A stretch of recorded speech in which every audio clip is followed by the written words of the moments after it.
first session this afternoon is about amenities, and so we'll get started with Ling To telling us about wage differentials and the price of workplace flexibility. So thanks very much for the opportunity to share this work. It's joint work with Master Drake, who was a former student at Boston University, a wonderful contributor, and still is despite his cushy job, and also Neil Tagra from Brown University. So workplace flexibility has always been a topic of public debate. The interest in workplace flexibility has heightened during the pandemic, but there's always been a discussion of who, why, who exactly have workplace flexibility. Do they want it? Why do they want, why do some people have flexibility and some people don't? And is there any scope for public policy interventions? So this is a really nice figure using very nice data collected by half of the organizers here. What stands out to us about this picture in terms of what people design, in terms of the number of days working from home and what employers are willing to provide, is that the gap between these two is bigger as you go down the earnings distribution. So low earnings workers tend to want to work from home, but they tend to not be able to work from home. So our question is, what are the sources and therefore the consequences of the unequal distribution of workplace flexibility? Why is it that we see that some people have flexibility and some people don't? The source is going to lead to different consequences. In a model of compensating differentials, there's really only two main sources. One is often discussed, and one is a lot less so. Because the first one is about preferences. For example, you hear discussions about, say, the gender wage gap. Maybe women prefer to be in lower paying jobs that are more flexible. So that's something about preferences. And if you see model implied willingness to pay estimates, often the case in order to explain the vast differences between why high earning workers tend to have better amenities, it's often the case that you're going to imply that they must prefer having better amenities by an order of magnitude. But then there's something that is often less discussed. The different workers may actually face different prices for the exact same amenity.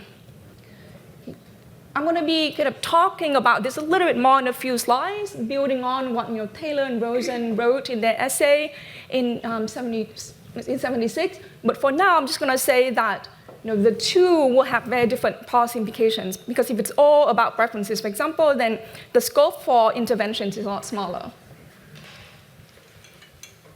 So other facts about flexibility, one is that this is not a story about firms. Some firms have nice locations, fresh air, nice gyms, but flexibility is something that different workers within the same firm may experience differently.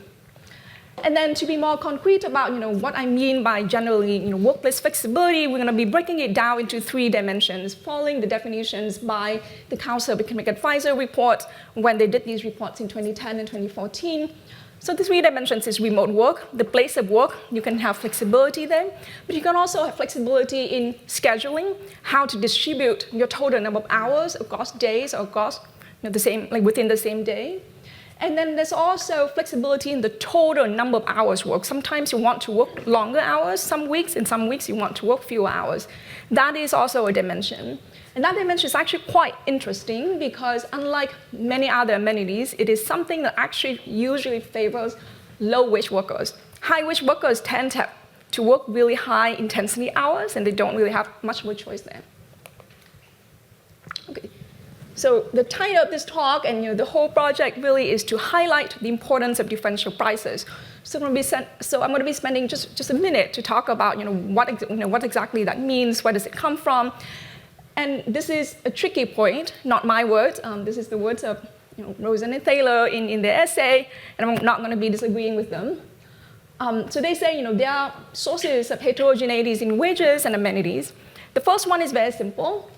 Some workers simply have better skill, so they're more productive. So obviously their wages will be higher, and that's independent of amenities. Now second, some workers have lower willingness to pay for amenities. They just prefer it so much they would be willing to forego more of their wages, so they would sort into jobs with those amenities. and forego wages in order to be in those jobs. So higher wages, lower amenities, but everyone's going to be facing the same compensating price. The case of differential prices is the tricky one, is the one that they comment on being tricky, and it arises if and only if productivity is differentially affected by amenities. So the example that Taylor and Rosen gave in terms of safety as an amenity is that young workers facing a risky situation may be more productive than older workers because they have speedier reflexes. So firms are going to have to compensate them. Firms are going to have to pay them a higher premium facing the same risky situation. So that means that these workers are going to be, it's as if they are separate markets of amenities for different workers of different characteristics. Different wages for exactly the same amenity. Okay. So that third channel is actually quite relevant in the case of workplace flexibility because workplace flexibility is actually an ingredient in the production function. Like I said before, it's very different from having a nice gym or having nice weather. It's something that affects us differently in each of our jobs. So for high-skilled workers, there's a quote here by Mars and Pillay in the annual review of economics, kind of describing the fact that high-skilled workers, employers are going to be caring more about our outputs rather than our inputs. Take the case of us here.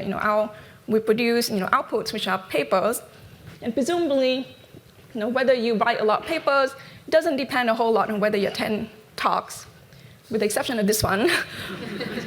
But just kidding. But on the other hand, high-skilled workers are highly not substitutable across each other. So that means that if we reduce our hours, productivity loss will be relatively higher for high-skilled workers. So that goes the other way in terms of the flexible dimension of total number of hours worked. So these things are very intricately interlinked. So we think there's a lot of scope for differential prices faced by different workers, but no one has ever quantified it. And so that's kind of what we want to do. So our goal is to see, okay, so do people have different amenities? High-skilled and low-skilled workers, high-earnings and low-earning workers have different amenities because they value amenities differently or because they face different differential prices. Both of these objects are not observed. We don't know exactly how much each person is willing to forego in wages to get flexibility. We also don't see prices in these markets. These are implicit prices. And so one is a little bit easier than the other, so we're going to be tackling preferences. We're going to be going out there and measure individual level preferences and then use that new data to learn something about differential prices. So the first step is a way to measure individual level willingness to pay for job amenities, in particular workplace flexibility. Not just how many days of remote work do you want, but how much of your wage are you willing to forego in order to have these flexibility. Usually this is done at the aggregate level. For our purpose, we will need it at the individual level. And so taking that data, we're going to be putting in a model of compensating differentials to then kind of say, what is the extent of differential prices that workers are facing. And with that, we're going to be able to talk about implications for earnings inequality, both in wages and in the incidence of workplace flexibility. So data is one big part of this project. So we spent a little bit of time on it. The goal is to collect a joint distribution of wages of each of these workers, whether they have each of these types of amenities or not, and whether they value these different types of flexibility. The first two are simple. You see CPS, like different surveys. You simply can ask people what's your wage, whether you're in a job with this type of flexibility or not. But the third one, we're going to be building on the literature and use discrete choice experiments to elicit exactly. It's hard for me to ask you how much do you value your life. That's it's going to be hard for you to give me a number. But usually, what people do is implicitly you make that calculation by choosing between one job versus another. We use workers from a prolific US sample. They are paid a fixed amount. They don't really have any incentive to lie. They may be kicked out with bad answers. Just to, at first we didn't put any filter on the sample just to kind of see what is the sample on prolific. They often advertise that they cater to research. It's not like MTurk that's not catered to researchers. Prolific caters to researchers, and they maintain a pretty good sample. So this is the distribution, a prolific sample versus CPS in terms of employment. Looks reasonable. These workers are actually more likely to be employed, a little bit less likely to be employed full-time. In terms of characteristics, gender, pretty similar, race, pretty similar, though the workers in these samples are a little bit more highly educated. They need to kind of be a little bit aware to know about this platform, and they're often younger, not surprisingly. So in a lot of the analysis, we're going to be kind of reweighting based on CPS, but that's just kind of for you to know a little bit about the sample. The discrete choice experiment, a lot of you are familiar with this. You've seen, you've done it yourself, or you have seen it yesterday in some of the talks. You present people with choices to be made. There's a job with higher pay, but worse amenities. How are you going to be making these trade-offs? Going to tell us something about how you're going to be foregoing wages with, to get good amenities. So this is one example, but how do you generate these choices? Going to be what we're going to be doing differently. Just to be clear, this is not the innovation. The discrete choice experiment has been used increasingly, especially in labor economics. There are many examples, some by people in the audience, but I just want to say, there have been a lot of validation. That's not what we're going to be doing. Some people have already said, these numbers, especially for these kind of amenities, job amenities, the numbers are in reasonable ranges with expected size, consistent across subject pools, consistent over time, consistent with real decisions subsequently. David can tell you more about that, not in his subsequent talk, but in previous papers. And superior to other ways to elicit willingness to pay. Okay?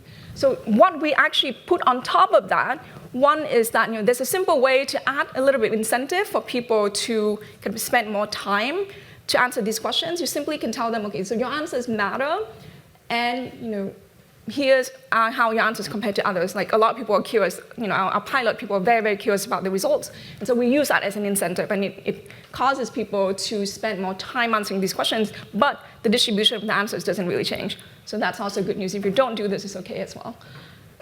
The main innovation here is we're going to be using a dynamic framework to Bayesianly update what we know about people after each of their answers, so that we can efficiently and quickly kind of zooming into how much exactly are they valuing these amenities. So we're not going to present these choice scenarios randomly.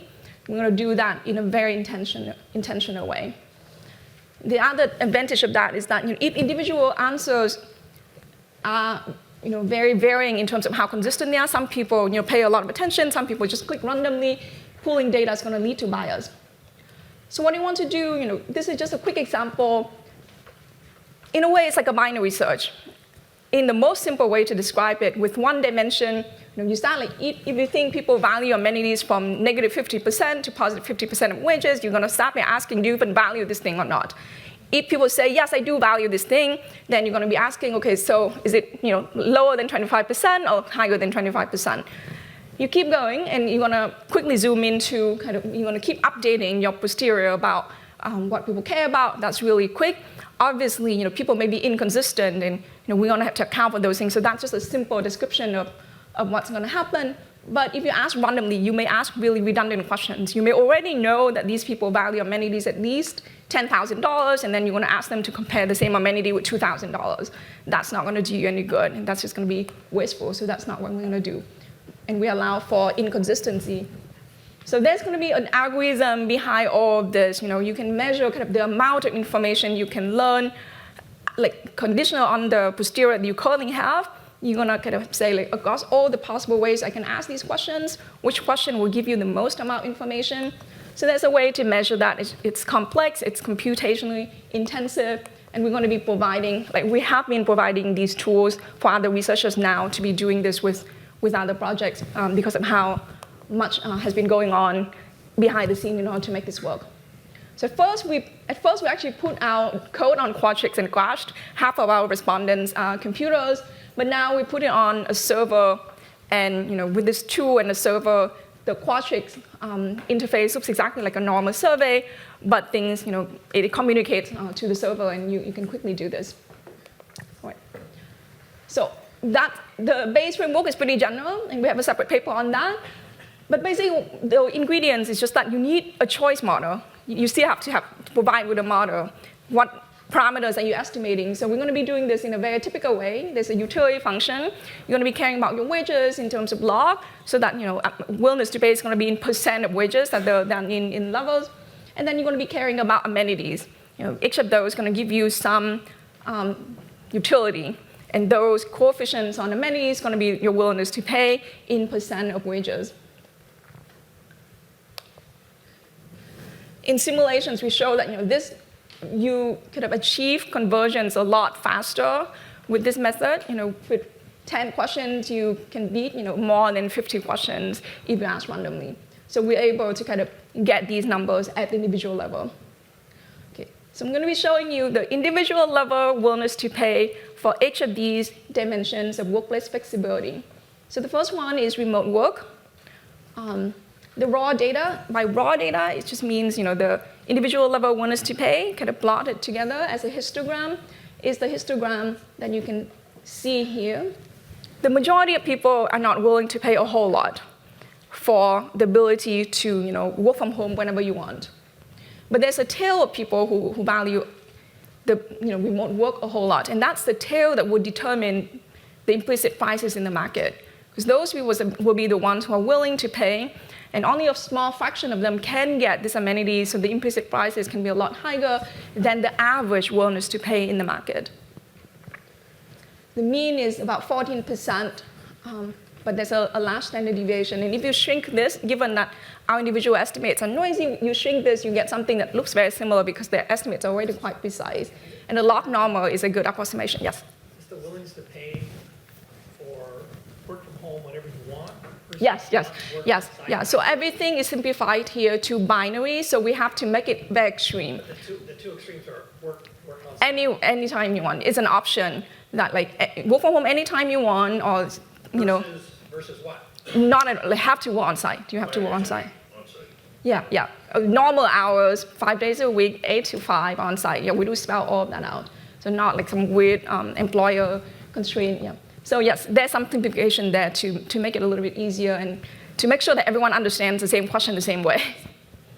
So with flexible schedule, the willingness to pay, the average willingness to pay even smaller, but a little bit smaller, mean of 9%, but again, a big tail, and not this is a pretty nice amenity that we have because not many people have this amenity, so the implicit price is still really high. And flexible total number of hours, that's something that people want as well. Sometimes I want to work long hours, but sometimes I don't. So those are individual estimates, and we just want to highlight that most of the time people collect these information, asking people 20 questions, you still just have 20 data points in a data set, you're not going to be able to get individual level estimates. Usually people just pull the sample together and estimate an average willingness to pay. And if you do that, you can get pretty different estimates, even using the same exact data. It's because different people have different tendencies to be consistent or inconsistent. Some people pay more attention, some people pay less. Right. Okay, so with this, we're going to have the ingredients of this triangle. We know people's willingness to pay. We know whether they have these amenities of workplace flexibility, and we know their wages. So we kind of want to see, do these relationships make sense?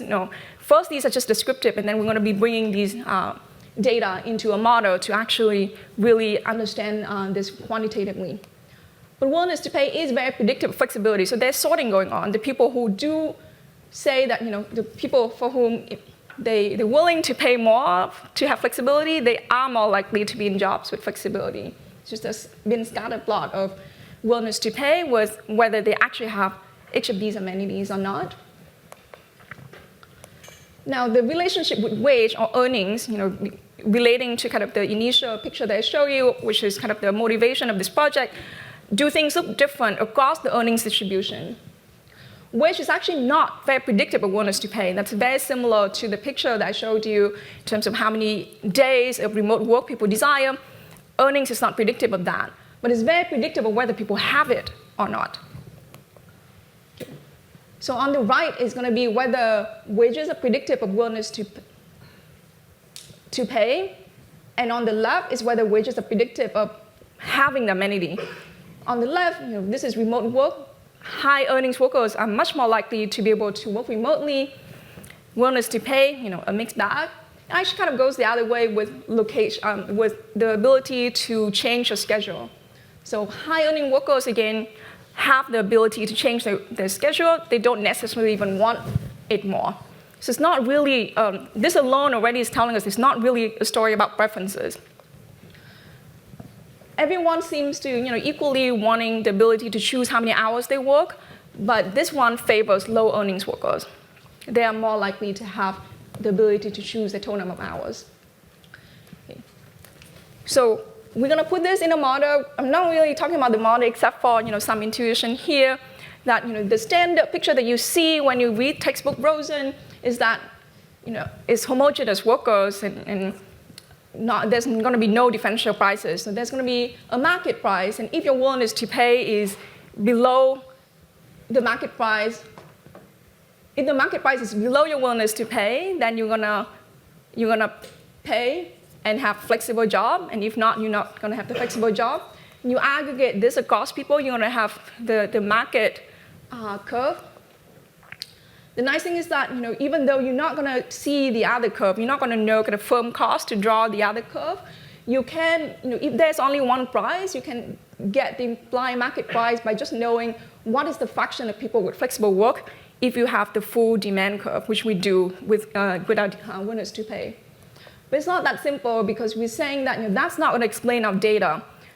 It's as if there is a separate market at each skill level. So at low skill, you may be facing a different price. At high skill, you may be facing a different price. And skill is not observed. And therefore, we're going to need a model to kind of put this all together. So in terms of the parameterization, all I'm going to say is that we're going to assume the most simple kind of pricing function, which is going to be linear in skill. So either it's going to go up linearly or it's going to go down linearly with skill. So this is the results that we have in terms of okay, so do people face different prices? Yes. If you in the 75th percentile in terms of skill, the price that you face in terms of remote work is half of the price you face if you are in the 25th percentile of skill. There's a difference between college and non-college workers, male and female workers as well. The difference is not as stark with flexible schedule, and it's pretty much flat with flexible total number of hours. And then there's also an interaction term that we put in as well. It may be the price you face of one amenity changes whether you have the other amenity or not. The only interesting thing here I'm going to point out is with remote work. Remote work is very complementary with having flexible schedule. If you have one, you're likely to have the other. But if you have the ability to work from home, you usually are not able to choose the total number of hours you have to work. So this may have implication for the gender wage gap. Women may want to work from home, but they have to forego that in order to be in jobs to reduce hours. Okay, so in terms of, with that, we're going to kind of put it in and say, what are the implications for inequality? And it matters, say, technology these days, because of COVID, a lot of firms are investing and changing kind of the structure of the production function in such a way that the price of amenity have been changing.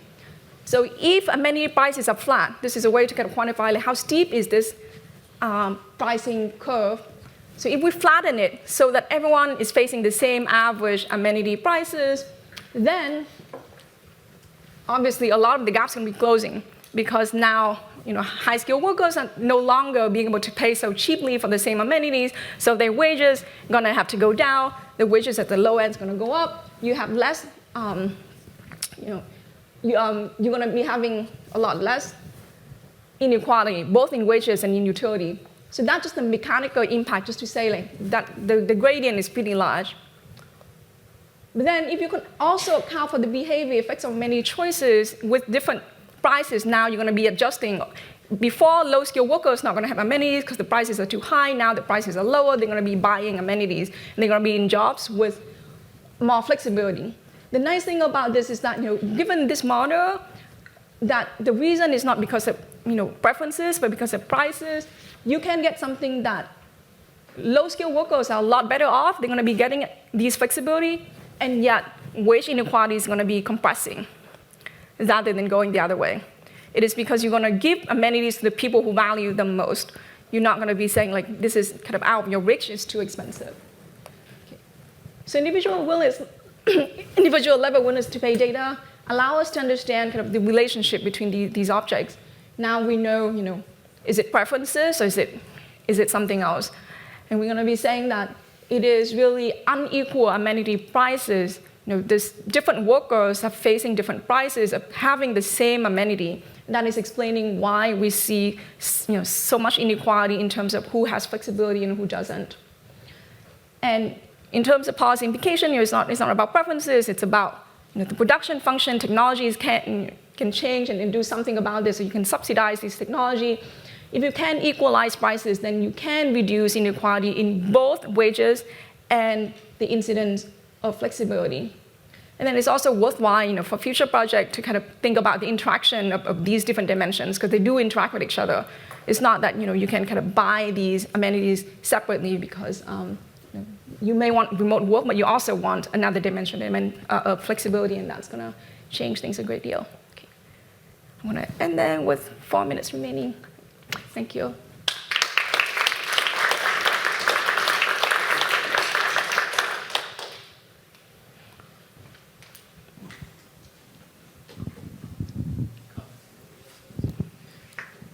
So this is really interesting. Thanks for reminding me of how complex compensating differentials are. Sort of forgotten. I want to know how I can go from your data to an estimate of how much the expansion of remote work shifted the observed wage structure. Can you do that? Because you're presenting these people with these hypothetical choices, but the relationship between the hypothetical choices and the choices they actually have, given their current jobs and so on, might be quite different, if I understand correctly. So how can I map your approach to make statements about the extent to which it recently observed shifts in the wage structure? And I should say, by the way, there have been profound shifts in the wage structure since 2021, very much in the opposite direction of the way they've been going more or less for decades. This is Autor, Dubé et al. Paper, and Nick and Jose and I have a little bit of stuff on that too. Yeah. So how do we make that mapping? Yeah, so what we have from the hypothetical choices is, presumably kind of what people have in mind, like why do some people work in jobs with no flexibility? Is it because they cannot afford it, or because they actually don't want to be paying even if the price they face is low? So we're going to be saying, okay, if these are the different prices that you're going to be facing, are you going to be buying this amenity or not? And as long as they're answering us truthfully, which we don't see why not, then we're going to be kind of capturing that. Like, so, some people who are nurses, they may choose to be nurses knowing that there's not going to be ability to work from home because they don't care about it. So, usually when we validate our data, we do see, those things being consistent with kind of like qualitative answers by people. Actually, some people even like value these amenities negatively. Like, even though these are options, they actually say, in the qualitative answer, they say, oh, like, I don't want the ability to be flexible because that's going to make me lazy, and I can't afford to be lazy. So, so these choices seem to make sense. Okay, so that's going to be ingredients into people making choices, and then we put that into real data in terms of like, what are their wages? Do they have these amenities or not? If it's, these low-skilled workers, they value amenities just as much, but they don't have it, so the implied price for them must be higher. Okay, so then, we can do a counterfactual of changing prices. It's going to be a partial equilibrium.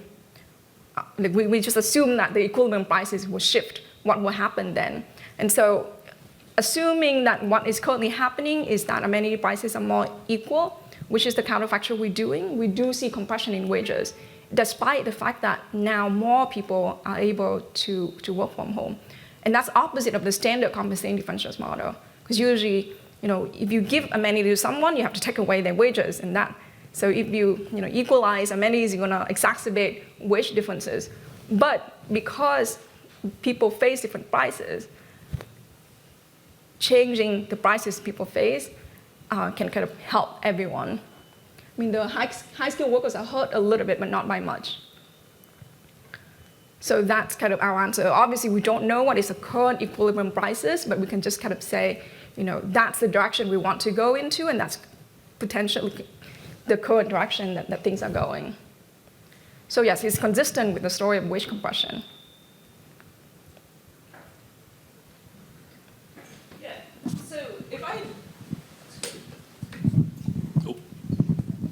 If I interpret the way the question is like 100% remote versus 100% in person. And David Newmark and his co-authors, they actually do an experiment, right? And they actually find the willingness to pay is like 35%.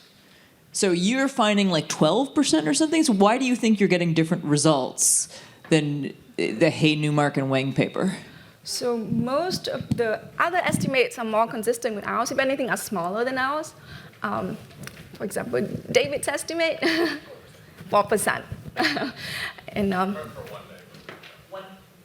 sure, but so the difference too is that they don't have a discrete choice experiment. They have random job ads that people are facing. So that's in some sense it's good because it's real. In some other sense it's not as good because if people see that some companies are providing amenities, they may be saying, okay, maybe the bosses are really nice.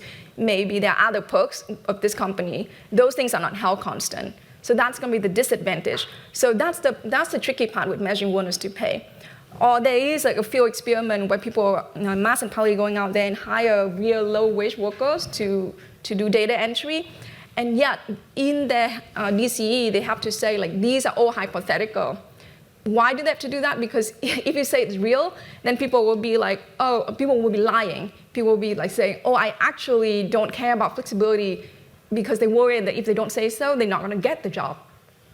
So only if you're actually able to honor every request, like if I say I want flexibility, I'm going to get flexibility. That's the only case where you can guarantee incentive compatibility in the real world, which is really, really difficult when it comes to jobs. You can't just guarantee people jobs like that. So even in those cases, there are like a hypothetical element, and that's the best we can do right now, and it's very consistent across different studies, so that's reassuring. Except for that one that's in China. Yeah. But, yeah, thank you.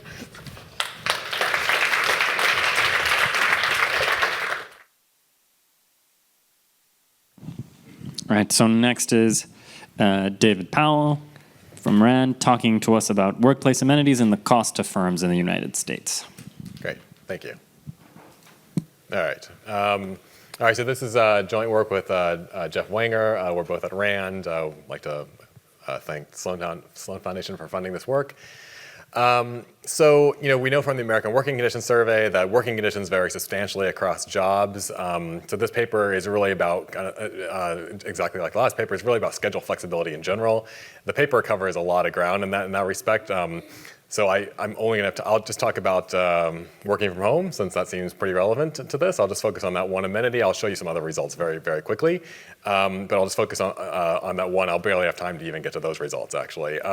There's this massive literature all the way back to the 70s trying to put valuations on workplace amenities.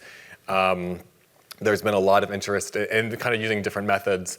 There's been a lot of recent interest in using experimental methods, including state preference experiments. The last paper's done a lot of legwork for me here.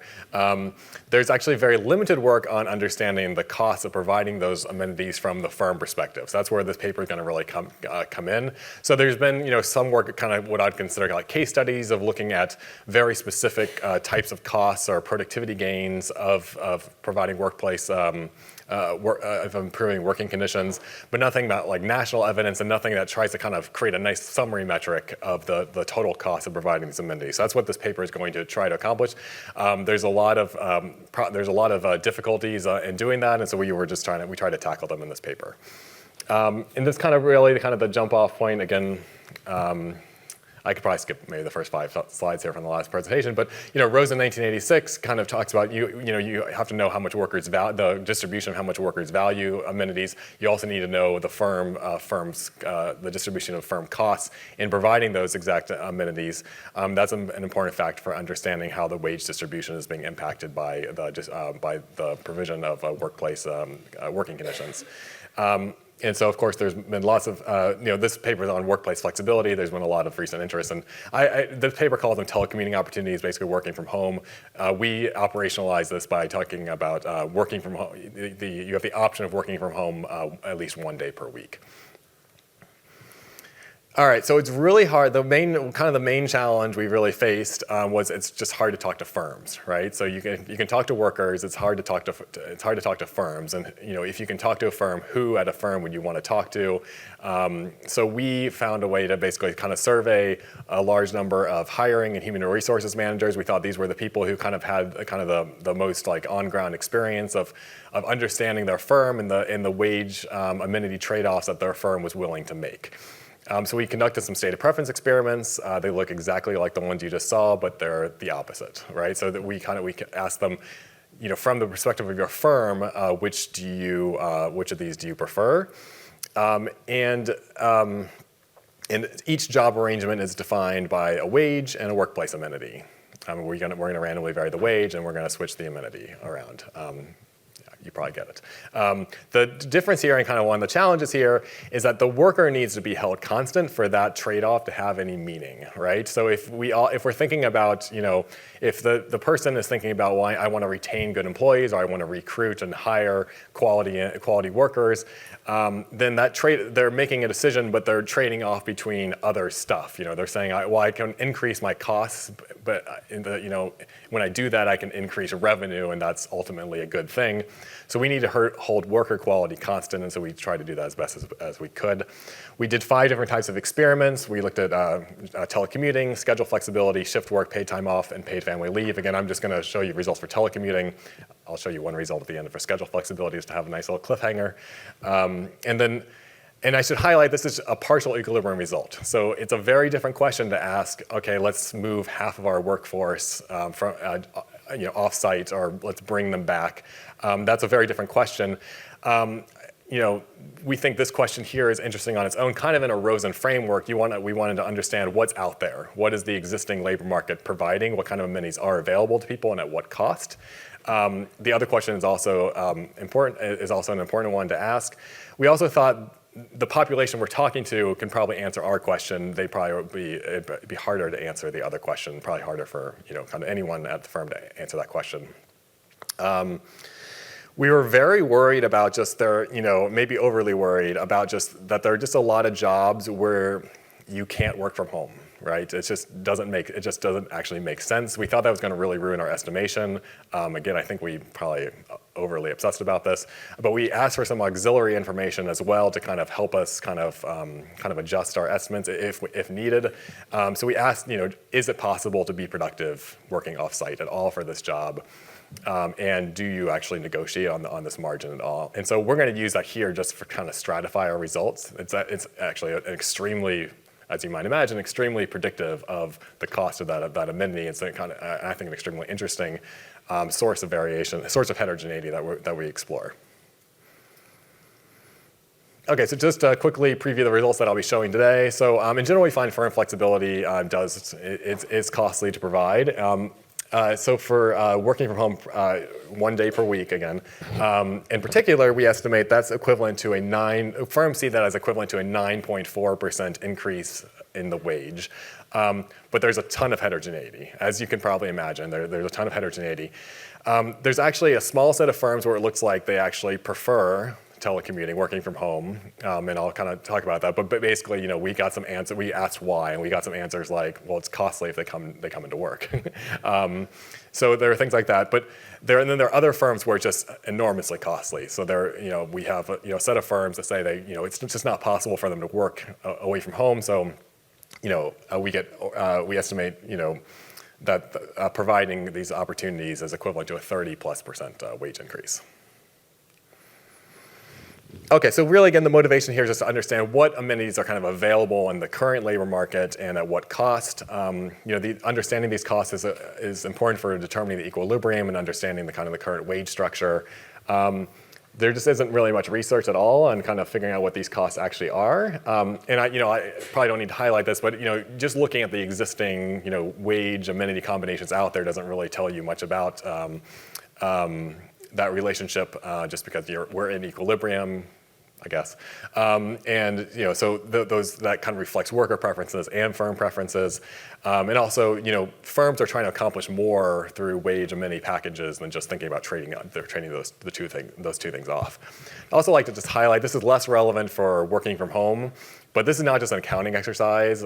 So we look at paid time off. I don't think the cost of having someone take time off for being sick is just the 1 day times whatever their wage is, right, for that day. There's benefits, the certainty of having people show up, and there are just kind of other kind of benefits. So we want to have like a nice little summary metric of just the kind of the total trade-off that firms are making for these amenities. Okay, so we're going to use stated preference experiments, and I think I just heard sort of the best argument for stated preference experiments ever. So, so we're going to, and I want to highlight here, it'd be very, even when you're estimating workers' willingness to pay for stuff, it's difficult to randomize amenities in that context. It's been done, but for kind of small scale.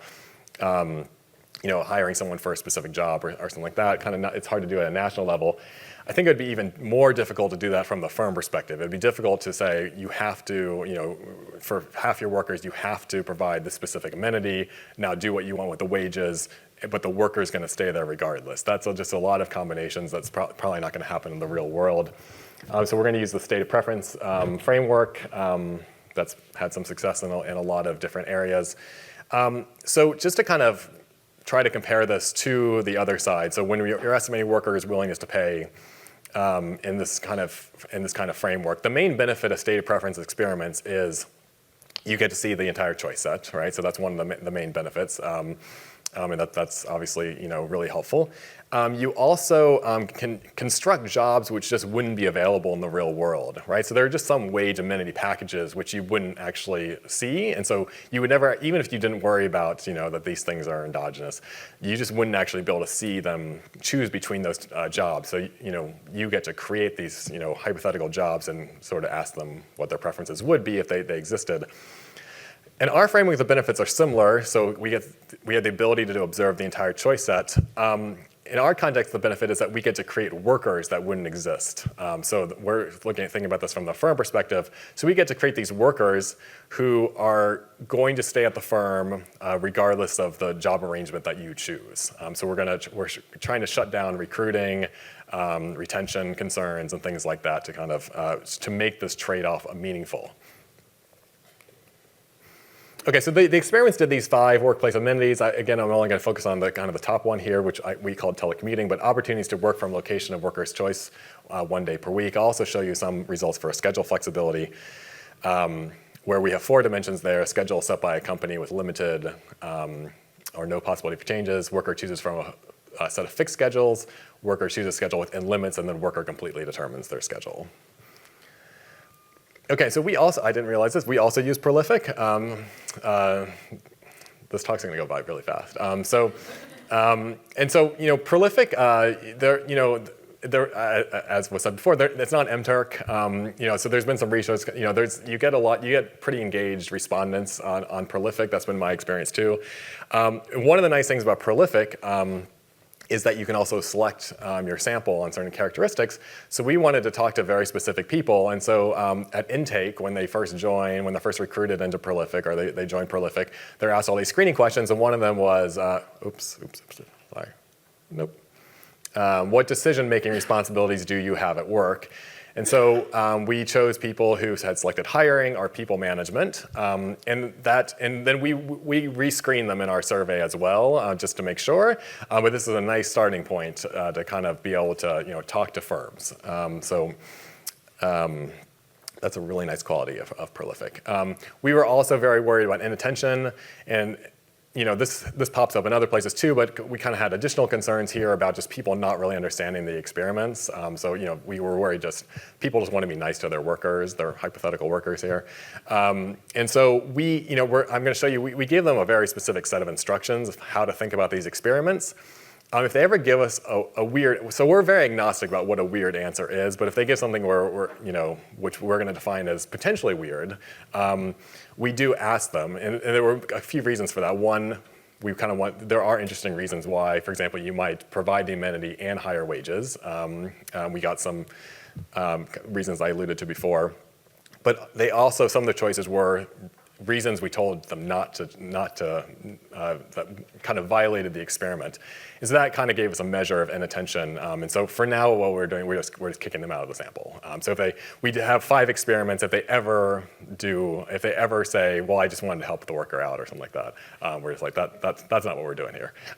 So we just got rid of them. Okay, so we fielded this in February of 2024. We got about 1,500 surveys. And yeah, sorry, the small. So we got a lot of employee supervisors. We got some hiring managers.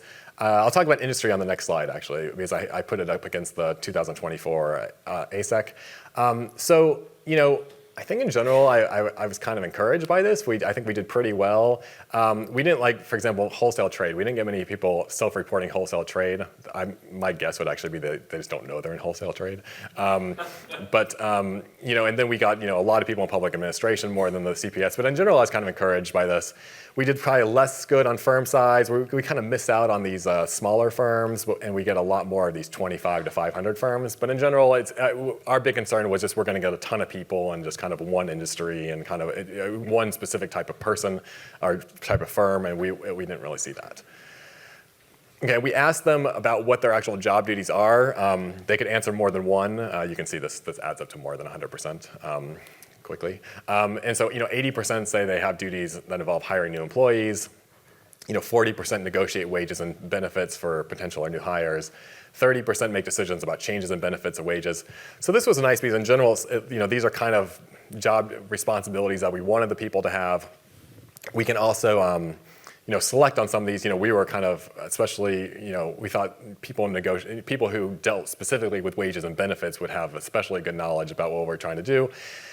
We can select on them, and we get identical results throughout if we do that.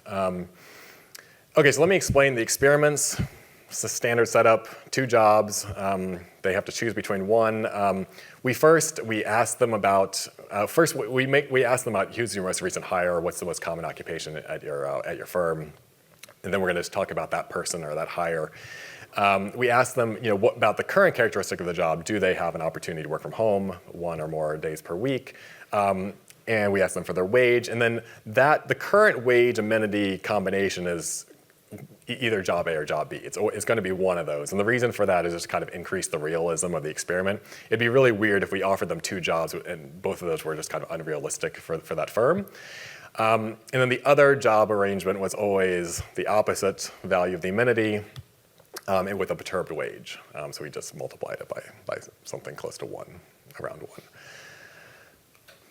Okay, and so we had to kind of give them a set of rules. And so let me kind of be clear here, this is kind of where, we hadn't really seen this done before. So, we wanted to give them, pages and pages of instructions of exactly what we wanted them to think about. And pilots, we kind of did that. And there's this trade-off about, how much are they going to read versus we want them to kind of understand the experiment. So we gave them the set of instructions. They had to check each box they had to check each box the first time. And so basically, I'll kind of go bottom to top. Okay. So so first we highlighted you're answering on behalf of your firm. Do not make a choice solely to benefit the candidate or the current worker. First we're holding all other job characteristics constant, health insurance, stuff like that. We also don't worry about your current firm policies or anything like that. We didn't want them reciting back to us just what the policy was unless that was the right decision for the firm. And then we had the candidate will accept either arrangement and will not affect their desire to remain at your firm in the future or to perform their job duties. So the idea behind this, which we tried to do in one succinct sentence, was to kind of shut down job quality concerns. So this person's going to take the job. They're going to stay at your firm just as much time. They're not going to pout.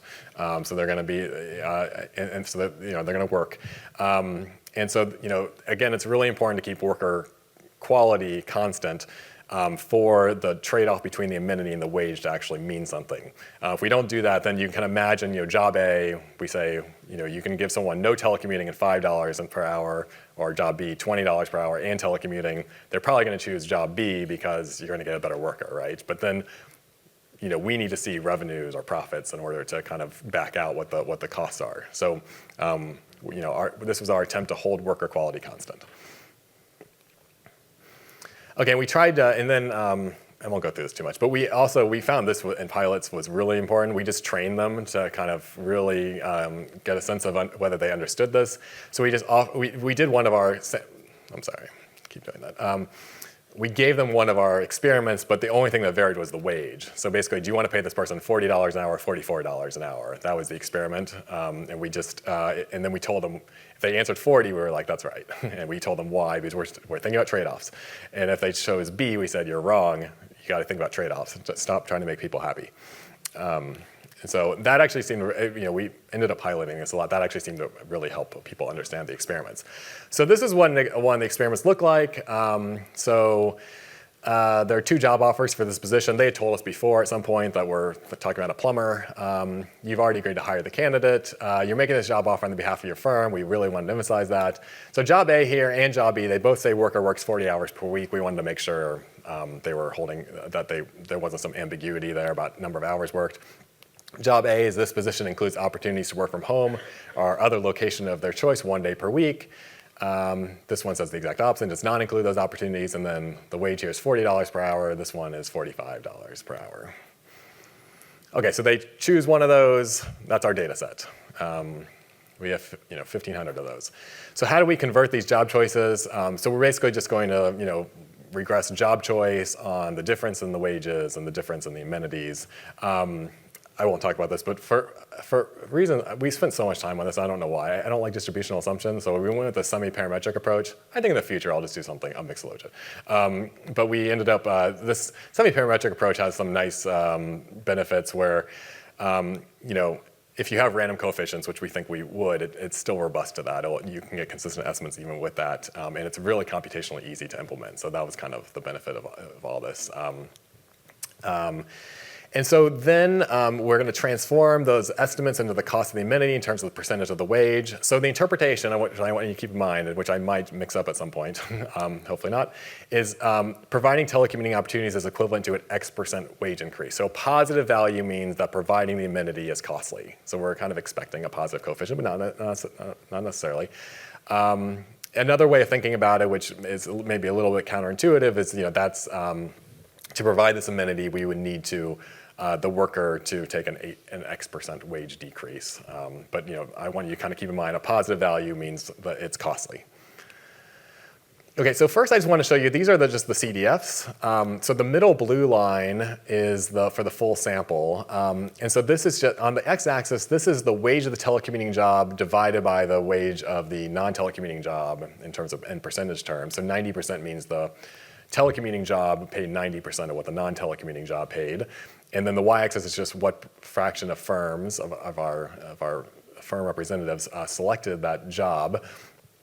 So this is the full sample. Then the red line above it, the dashed red line, is those who are currently offering telecommuting. So you can see they are, for any given wage point, there's a much higher share of firms selecting the telecommuting job. For those who don't offer telecommuting, you can see it, much, much lower. And so there's good news and bad news in this graph, but I'll just kind of highlight that, we do get close to 1 here at the top and close to 0 here at the bottom, which does suggest that inattention for the sample is low, because that would pull you towards 0.5. So that was pretty encouraging as well. And I should point out, so about half of our jobs provide telecommuting opportunities. Of those that don't, about a quarter say it's possible to be productive when telecommuting. So 3/4 say it's just not even possible for them to work off-site. Okay, I want to break down this green line's interesting. So the firms that aren't currently offering telecommuting are kind of the interesting firms here. How can they move to offer telecommuting? So let me just break that green line down, which now turned blue because I didn't set my. I copied and pasted when I shouldn't have. And I can divide this into this red line, this dashed red line is firms where they say you can be productive working off-site. So you can see they are actually much more willing to provide telecommuting if the wage is low enough. And then there are firms where it just can't be productive, and you see much lower probabilities there. Okay, so let's turn these into valuations. Okay, so for the full sample, we estimate that providing telecommuting opportunities is equivalent to a 9.4% wage increase. For those that are offering telecommuting, we actually get a small negative estimate. So I'll talk about that in a minute, but we'll kind of dive into this estimate for now. So for those that aren't currently offering telecommuting, there's a much higher cost of providing which makes sense. So over 20% though. So of those firms, so this is the dot you just saw that was green before. So if let's kind of look at heterogeneity within this one. So for firms where they say the worker can be productive, they're basically kind of, I would say, indifferent between providing telecommuting and not telecommuting, which is interesting. For those where they can't be productive, we start getting 30%, it's equivalent to a 30% wage increase or more. And then we also asked, is this something you even negotiated? Would you even be willing to think about? And those firms, which there's some overlap here, but there's a 30, they also say it's about a 30% wage increase. I'm going to skip this slide, but basically, yeah. Okay, so, sorry. So for firms that are already offering telecommuting, I'll caveat this at the end, but there were sometimes we let these jobs go through, these job hypotheticals go through, where basically job A might pay more and provide the amenity. We thought that was actually potentially a reasonable answer, and 11% of the time, respondents actually picked what you might consider a dominated option, but we wanted to be agnostic, so it wasn't a dominated option for them. And we asked them why, and again, I need to caveat these numbers in a minute, but 26% stated that the firm saves money when workers are off-site, 63% that workers are more productive working off-site, so they actually are willing, they actually want their workers to be off-site to some extent. The caveat is that this is also some of the other options are like the bad answers where they're not taking the experiment correctly, they're not understanding the experiment, so they're getting kicked out. So the denominator is actually kind of weird here because we're saying except for the people who didn't answer these. But there's some kind of suggestive evidence here that some firms do prefer telecommuting. All right, and then I'll just kind of end here, just previewing kind of the schedule flexibility results. So again, this one had those 4 options. The worker has complete flexibility within limits, chooses from fixed schedules that are set by the firm, and then the baseline not shown here is just no flexibility at all. You just kind of have to come in whenever your work says. And so chooses from fixed schedules is about a 7%, I think it's equivalent to a 6% wage increase.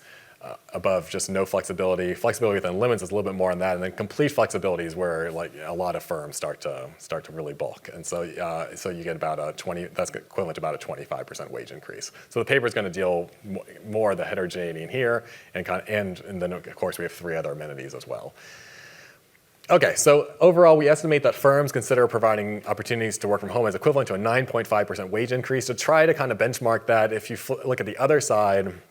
So my work with Nicole Massis, Kathleen Mullen, Jeff Wanger, and Till Von Wachter, we estimated willingness to pay of the same amenity. So we mirrored the amenities from this paper for reasons you can imagine.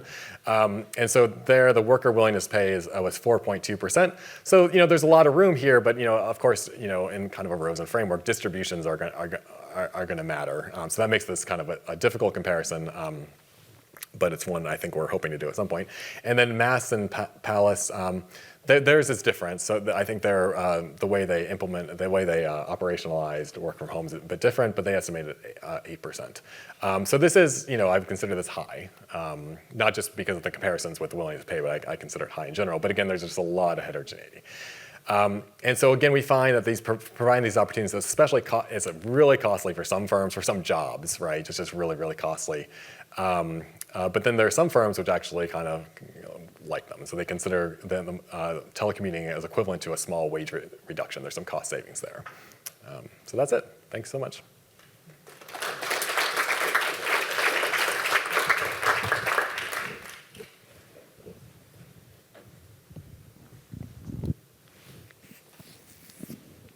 Thanks. I thought that was great. I like the thing I'm left wondering then is kind of why is this so costly for firms? And I feel like there's a bunch of questions I could imagine asking firms about whether it's related to coordination issues or something else. Do you have ideas for, like, if you do a follow-up survey, how to dig into that?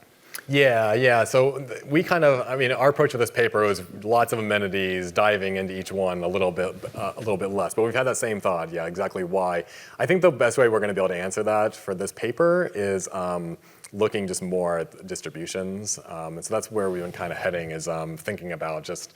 I laid out a lot of the heterogeneity, but you can we don't have to just rely on like other variables to stratify by. We can actually say what is the 75th percentile of the distribution, what's the 25th percentile, so we can kind of map that out a little. I mean, I showed you the graph, but we can actually do a better job of kind of explicitly showing the distribution, and so that's kind of where the paper's moving right now. So a kind of meta follow-up that might be a little bit annoying is how well aware are hiring managers of the cost to the firm of these amenities? And so kind of what I have in mind is, so I teach in a business school, CFOs allegedly are very aware of the costs throughout the firm because you need to be aware of that to do capital budgeting. I don't know if that's also true about hiring managers. And I mean, it speaks to the credibility of your estimates, but I really don't know. Yeah, that question is super annoying, but sorry. No. So yeah, we did like some. Yeah. No. This is a big question because were we talking to the right people? I mean, the way we kind of started this was we did some very informal kind of like discussions with people, and then we had the exact opposite kind of. And I don't know if this is just bash the people at the top, but they don't have any idea about the trade-offs. You want to kind of talk to the human resource people. That's what actually, I mean, RAND is a weird place because it's nonprofit, but like that, they actually have very explicit ideas of knowing this. I guess the best I can say is just, from kind of our talks, so we originally, I probably shouldn't say the name, but we had originally partnered with like a big online job posting board, and this was kind of their idea. They were like, from their experience, that these are the people who have the best knowledge of these things. But yeah, that is the assumption we made, and we kind of have to run with. So, I mean, the best thing I didn't show this one graph that I skipped over was we do select on people who explicitly say that they do these exact trade-offs, right? And the estimates are basically exactly the same for every amenity for those. So that's the best we can do. Yeah.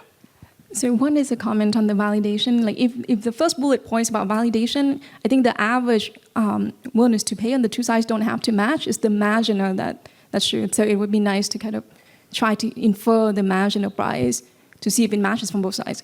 Because it's like the tail firms and the tail workers. Right. These are basically, I would consider both these medians, and so the median, right. yeah, they really, don't have, there's when no do they reason intersect? for them to match at all. It's hard to do. I mean, I realize this is my fault, but we don't have good. The Mass et al. Paper didn't really publish good distributional measures. But most people don't. Yeah. I mean, I literally have the data since I did it, but like so I could do that. But you can still do some estimate, assuming some distribution. Yeah, exactly. Yeah. And then two is, do you do this like with?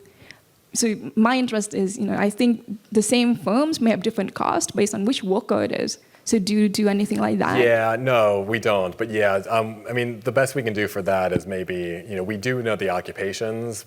It's a tech, that was entered just by the person. So we could sort of try to like, quantify that in some way and try to think about that. But we don't have like the same two jobs for the same firm. Once they entered a specific job, we use that throughout all the experiments. So, all right, thank you.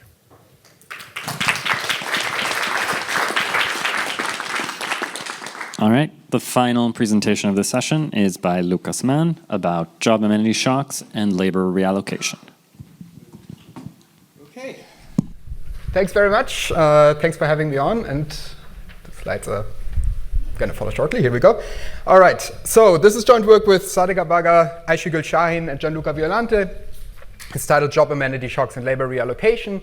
And here, like the other papers in the session, we're also just going to take the view of remote work as simply a job amenity, so something that some workers value about jobs that may not be provided by all jobs. But we're going to have a slightly different application. We're going to consider a scenario where the valuation that workers attach to this amenity can change over time. And we're going to work through the aggregate implications of that in a labor market setting. So the reason why we think this is kind of an interesting exercise is because it's quite hard to make sense of the labor market dynamics post-pandemic because they're quite different to how previous episodes of labor market recoveries have played out. So this is the roadmap for today. I'm going to start by showing you some facts on the labor market recovery after the pandemic, and we're going to kind of formalize where the differences are between these past couple of years and the years after, say, the Great Recession or the 2001 recession. And then I'm going to show you some statistics on telework, and I'm going to show you some suggestive evidence that this rise of telework may actually be linked to exactly those differences between the pandemic recovery and previous recoveries. We're going to formalize those ideas in a theory that comes in the form of a model of a frictional labor market in which we're going to have job amenities. And here again, we can just think of the job amenity as the ability to work remotely. This model is then going to imply a relationship between a series of shocks that we could feed in and a series of responses that we would get out, right, in the form of aggregate series that we can in principle observe in the data. But we can actually invert the model and go from the observed series that we observe in the data back to a realized series of aggregate shocks that we estimate. Okay, so that allows us to actually decompose what happened in the aftermath of the pandemic recession into its constituent parts. And so that's going to be kind of our main exercise. And our main finding is going to be that in order to make sense of the pandemic recovery, really you need to think about the labor market not only as being driven by sort of the traditional labor demand and supply shocks, but also by a third shock, which is one that increases how much workers value the amenity of remote work.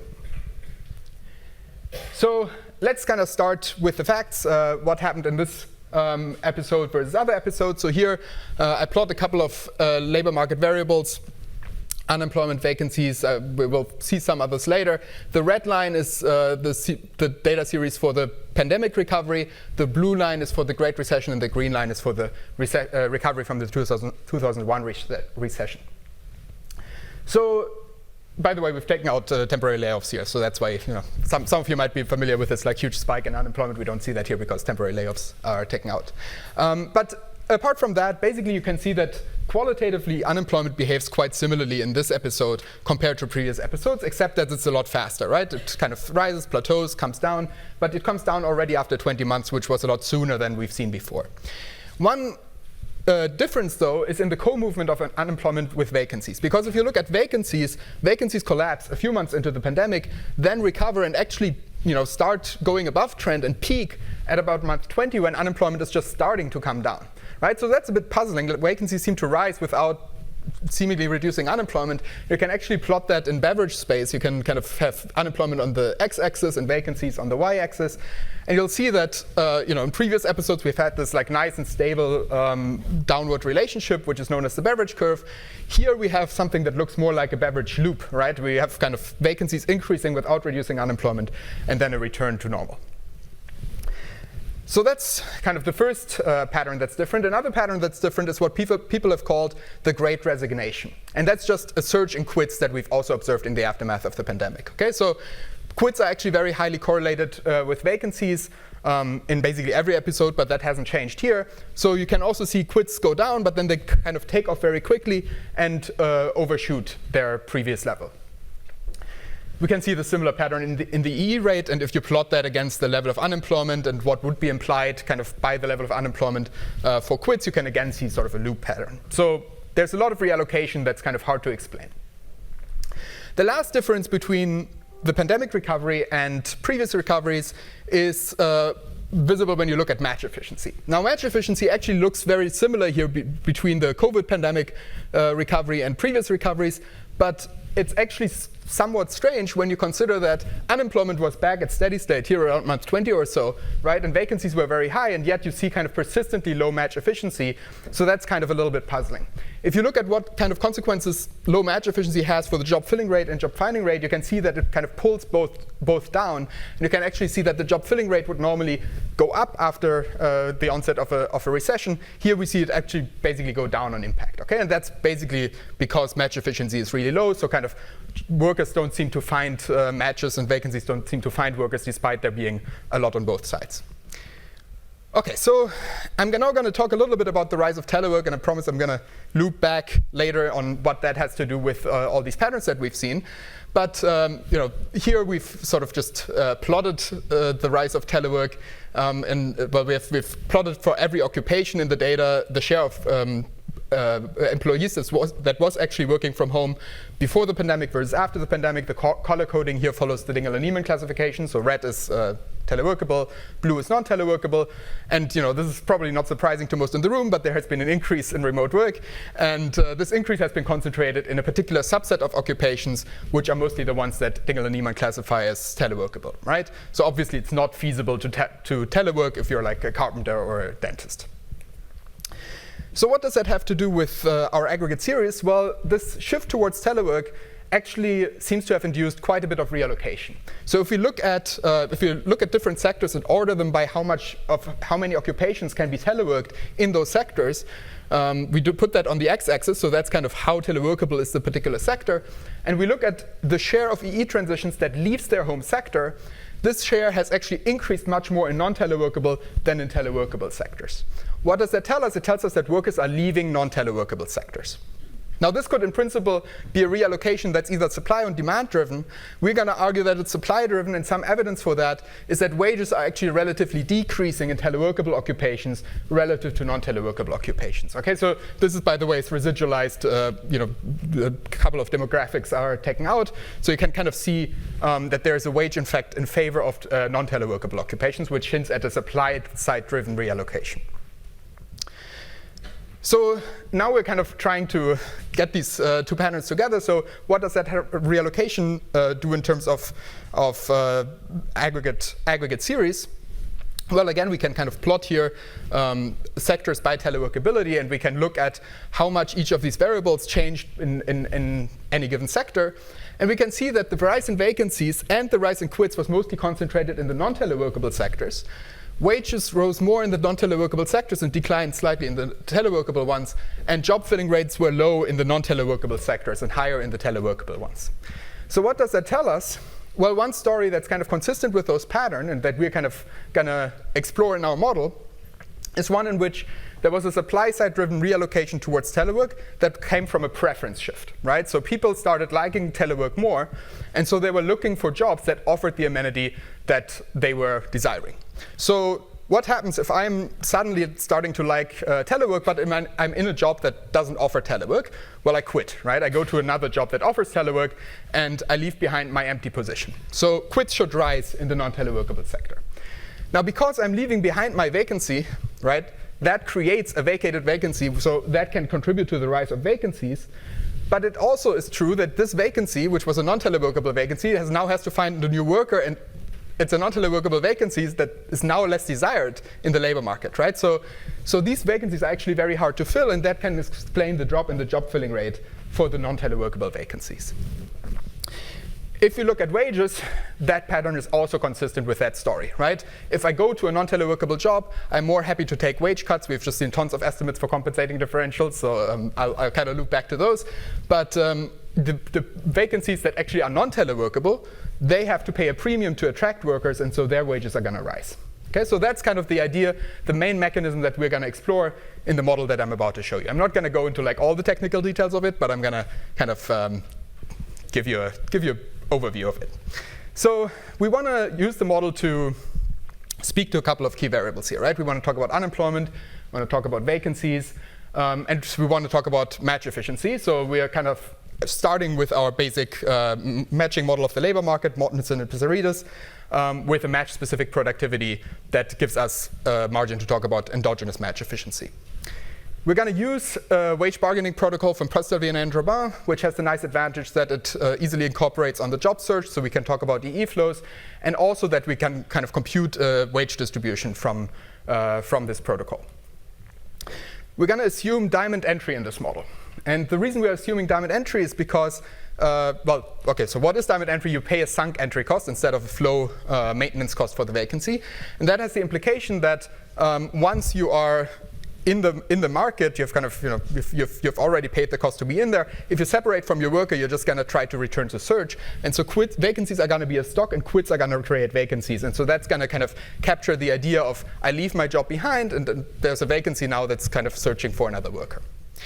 Lastly, we're going to have heterogeneity on both the firm and the worker side. On the firm side, firms are going to differ in whether they offer the amenity or not. Workers are going to differ in whether they value the amenity or not. Okay, so now it gets a little bit more technical, but a lot of this setup is fairly standard, right? We have a continuous time model, unit measure of infinitely lived workers. They discount the future at some discount rate, and they can be employed or unemployed. Now, one difference to kind of standard models is that we have a job amenity in here. So workers value this job amenity, which we're going to call telework, and it's provided by only a subset of jobs. And also, as I said, there's heterogeneity on whether workers value this amenity or not.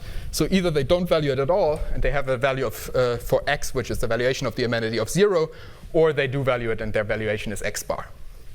The flow value that they receive from the job that they work in is determined by not only the wage, but also potentially by the amenity that the job provides, depending on whether they are a high-type worker or low-type worker. And this, how much they value this amenity can in principle change with the aggregate shock, although workers workers always have perfect foresight about any shock, and any new shock is unexpected, so we're going to do MIT shocks here. If they're unemployed, they're just going to get their flow value of leisure. That's going to be another aggregate shock in this model. So how do jobs work here? Well, we're going to have an endogenous mass of them, either filled or unfilled. Right? When they enter, they can be one of two types. Later on, we're going to have three types, but for now, when the job enters, they're going to be one of two types. Either they're non-teleworkable, right? Carpenters, surgeons, dentists, car mechanics. Those guys, however much the worker likes the amenity, they cannot provide it, right? So that job is technologically incapable of upgrading to provide the amenity. Upgrading, I use the word upgrading, I'm going to explain what that means in a minute. We're going to have the other category of job, which we're going to call teleworkable passive.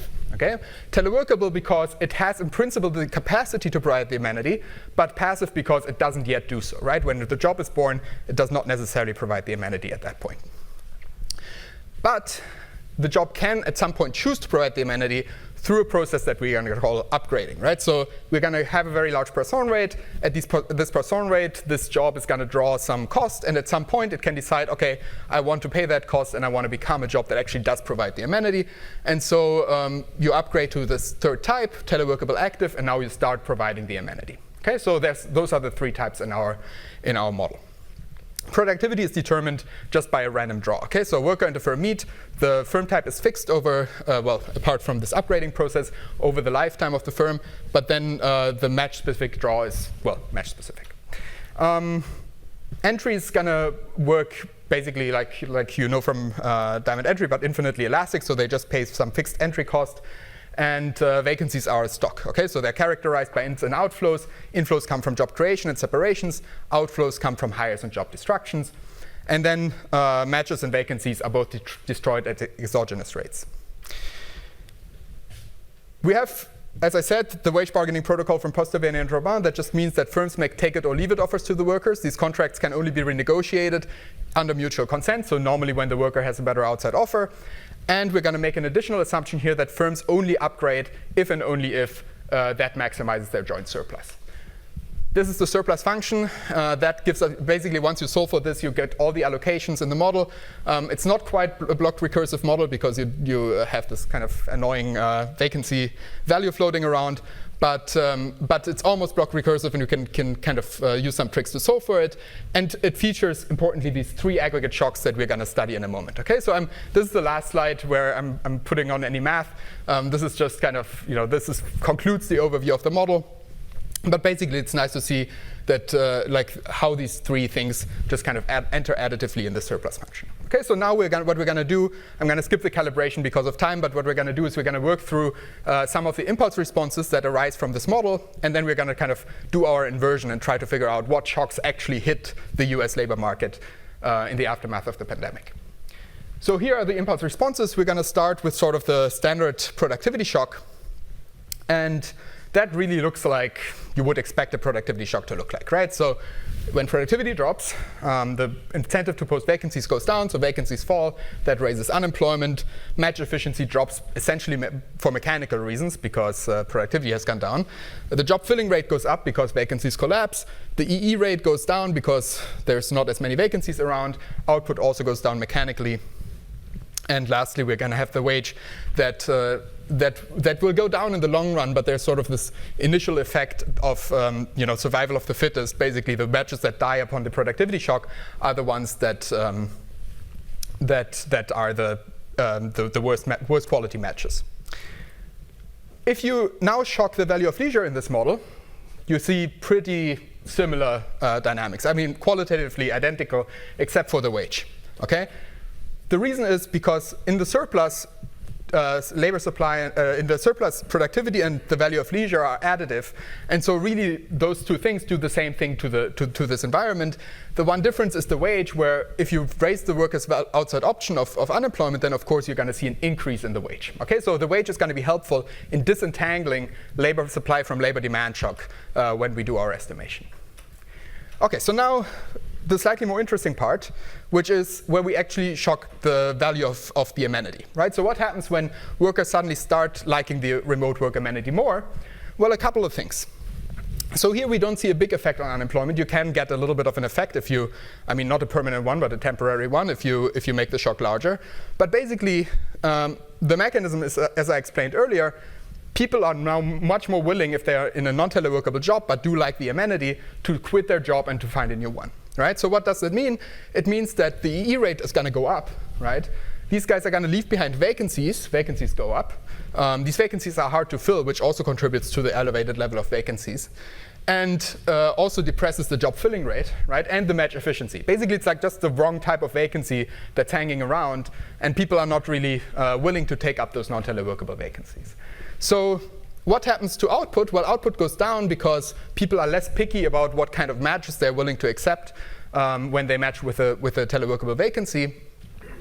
And lastly, we're going to have pretty large downward pressure on wages here that again comes from this compensating differential, right? If I'm moving from a non-teleworkable to a teleworkable job, then I'm more willing to take wage cuts. And so that's exactly what happens here. So what do these shocks look like that we actually estimate? I promised that we would invert the model and go from data series back to a shock estimation. I'm going to skip a lot of details here, but basically this is what we estimate, right? We estimate a negative productivity shock that rebounds above trend and then comes back to steady state. We estimate a value of leisure shock that kind of takes off around month 6 or so and then comes back about 2 years after the onset of the pandemic. And we estimate a shock to the value of the amenity that takes off after month 12 or so and then plateaus at a fairly high level. Okay? This plateau of a little bit less than 12% is essentially the compensating differential at the end of our episode. And so we can compare that with all these estimates that we've just seen in previous talks. I'm going to take one of them. Well, this wasn't presented today, but other people have actually referenced it. So you can see a distribution of how large of a wage cut people would take in order to work from home some of the time. And you can see that our estimate of a little less than 12% kind of lies squarely in the middle of those estimates. So it's not like kind of a crazy estimate that no one would believe. Okay? So what can we do with that? Now we have our estimate of shocks. Okay, so we kind of know, or we have a theory of what happened during the pandemic. So what we can do with it is we can actually decompose the labor market responses after the pandemic into the 3 shocks. So for that, of course, our model needs to fit the data, and that's not a guarantee because we have only 3 shocks, but we're matching 8 series here. But it fits pretty well, right? You can see the red is the model series, and the black dotted line is what we see in the data. So let's now kind of go through the contribution of each of these shocks. The productivity shock we saw is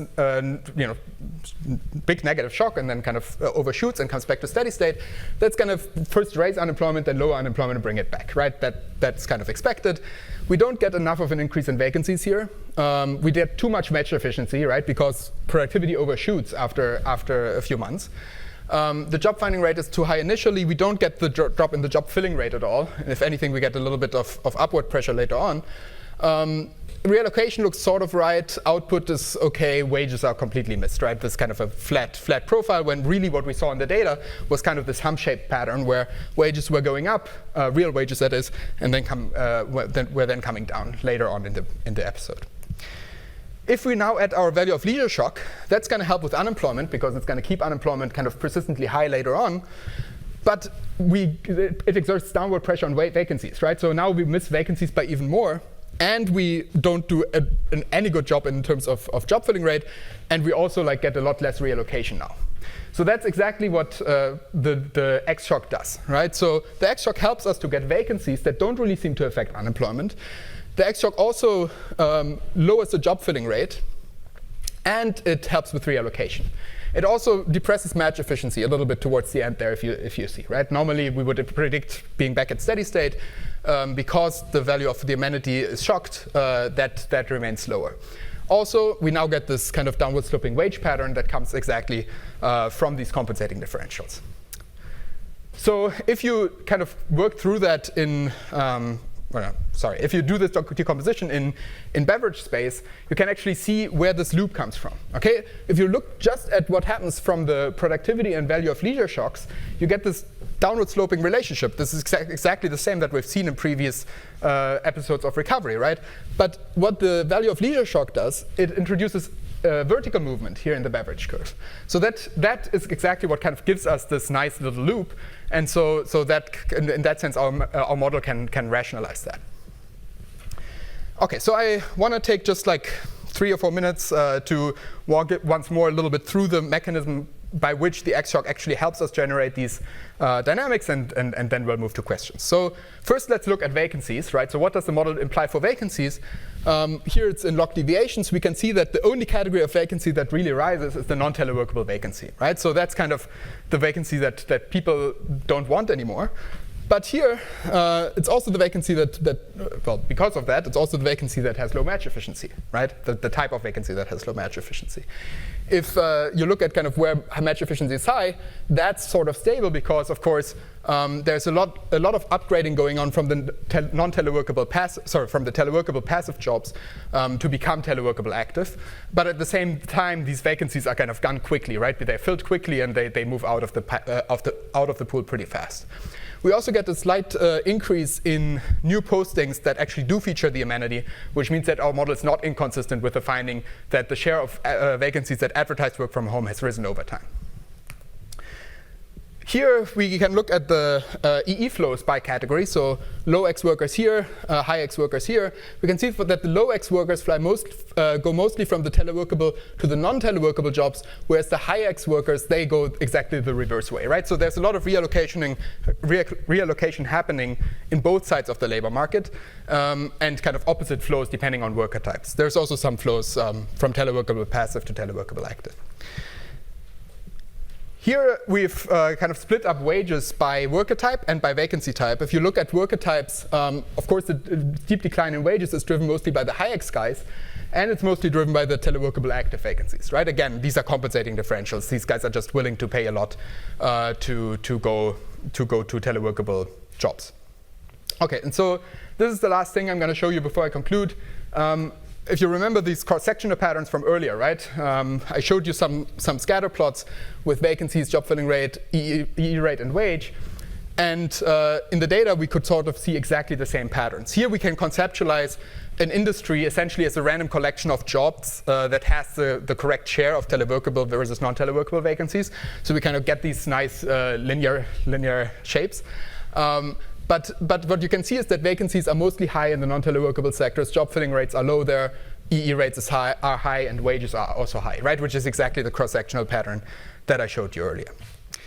Okay, so let me conclude here, and then I'll take some questions. The pandemic business cycle was different from previous episodes of labor market recovery. We can conceptualize this with, well, we can explain this, some of this with labor and supply demand shocks. Labor supply and demand shocks, excuse me. But to really understand the dynamics after the pandemic, what we need is a shock that raises the value of the amenity. And so to kind of walk once through the mechanism again, the amenity valuation shock introduces mismatch, which leads to quits and reallocation. Those raise vacancies, but kind of the wrong type of vacancies. And so that leads to lowering match efficiency, which are kind of the puzzling dynamics that we observe post-COVID. If you compare our estimates with micro-estimates on compensating differential, that seems to be quantitatively consistent. I'll stop here. Thank you very much, and I'll move to questions.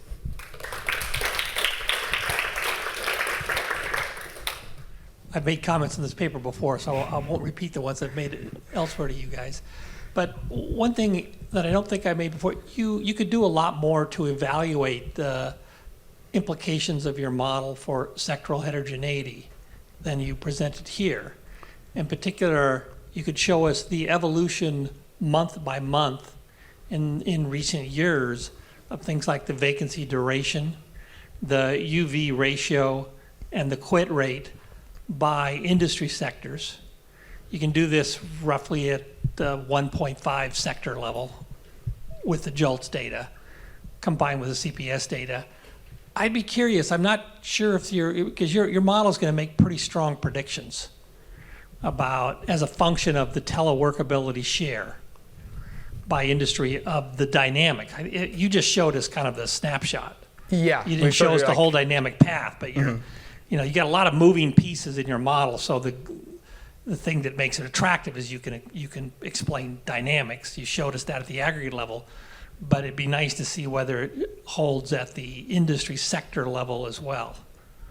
Right. So I guess what you're asking for is a plot like this one, but just kind of over time, like a snapshot in every month. The same thing you showed us for some of the aggregate dynamics. Your model predicts that those industry level dynamics will differ greatly in the transition period as a function of of the teleworkability share in that industry. Yes, that's true. Okay. And yeah. Be nice to see those. Okay. Thank you. To that, one thing I was thinking, a potential confound that might explain this was some of the teleworkable jobs, as you call them, could also be at highest risk of being substituted by AI. So I'm thinking of David Otter's paper where he claims that the middle jobs will be at risk for wage compression. So I don't know if that explains this, because many of the teleworkable jobs are being now done by bots and these AI solutions. And so that might lead to the wage compression in the middle. ChatGPT was published like a year ago or a year or two ago, right? But machine learning tools have existed for a while, right? So there are many predictive tasks in the teleworkable spectrum that can be done by machine learning tools. Yeah, I mean, I sympathize with the view that this can be a confounder. I guess my prior would be that the preference shift towards telework is something that's kind of more ex ante connected to the labor market recovery after the pandemic, precisely because the pandemic just kind of gives the natural rationale for why those jobs should have become more desirable. If it's only that people just learn about, they didn't know before that they actually like telework, and now they've kind of experienced it and they decided they like it. Yeah, we have not really cut the data by like AI exposure, so I can't really tell you whether your story is true or not, but we can try to see if there's some robustness exercise we can do at that end. So 2 thoughts. It was on. First of all, I've got 2 stories in mind for the aggregate facts. First of all, we had record high personal savings, record high, and it took almost 2 years to run those down. And I didn't see a government in the model. And so I'm wondering how well sort of that fiscal stimulus was not there in previous job recovery. So it's hard for me to buy that that's everything that's going on. My second story is that work from home shifted the welfare of different occupations. And I see people switching occupations, but that is not frictionless. It takes time for me to switch occupations. And so I'm wondering where there's a model in the background here. You're calling it all a preference shock. And could I replicate the same facts with a frictional model where it takes some time for me to switch occupations and I rationally change occupations because this occupation that's teleworkable now offers a higher welfare than it did pre-pandemic? Well, I mean, okay, so to your second point, we do have a notion of this occupation offering a higher welfare because it provides the amenity, right?